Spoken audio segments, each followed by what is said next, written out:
नमस्कार मित्रांनो, भरपूर पाऊस झाल्यामुळे प्रवरा नदी आमची अमृतवाहिनी अगदी ओसंडून वाहते, काठोकाठ भरून वाहते. तिचा अथांग जलाशय डोळ्यांना तृप्त करतोय. नदी काठचा पीक पाण्याचा जो पॅटर्न असतो त्याचं आणि नदीच्या पाण्याचं एक वेगळंच नातं असतं.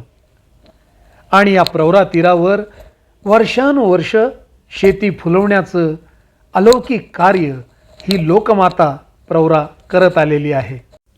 या प्रवरेच्याच तीरावर म्हणजे ज्याला ग्रामीण भागामध्ये ओल्या दंडाची शेती म्हटलं जातं, त्या ओल्या दंडाच्या शेतीमध्ये मक्याचं पीक खूप मोठ्या प्रमाणात घेतलं जातं. मक्याचं पीक हे अनेक अर्थांनी लाभदायी असतं.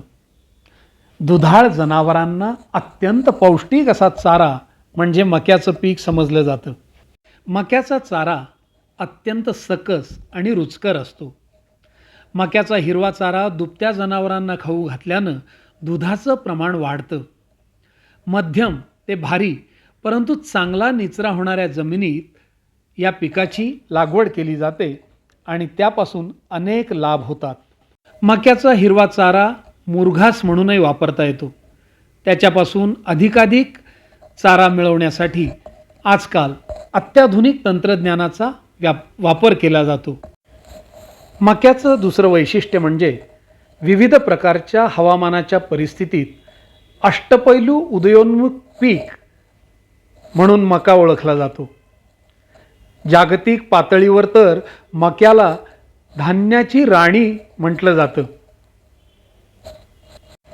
दुग्ध क्रांती अर्थातच जिला धवल क्रांती म्हटलं जातं, ज्या क्रांतीनं ग्रामीण जीवनाची दशा बदलून टाकली, त्यामध्ये मक्याचा सिंहाचा वाटा आहे.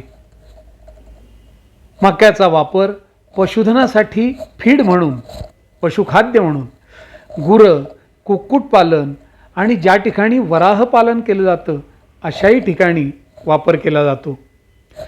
मक्याचा वापर केल्यामुळे दुधाचं उत्पादन लक्षणीय प्रमाणात वाढतं आणि सर्वत्र बळीराजाच्या दारामध्ये समृद्धी येते. लॅक्टोजेनिक प्रभावामुळे दुधाळ जनावरांसाठी मका खूप योग्य आहे आणि मक्याचा चारा पचवण्याची क्षमता देखील मोठी आहे.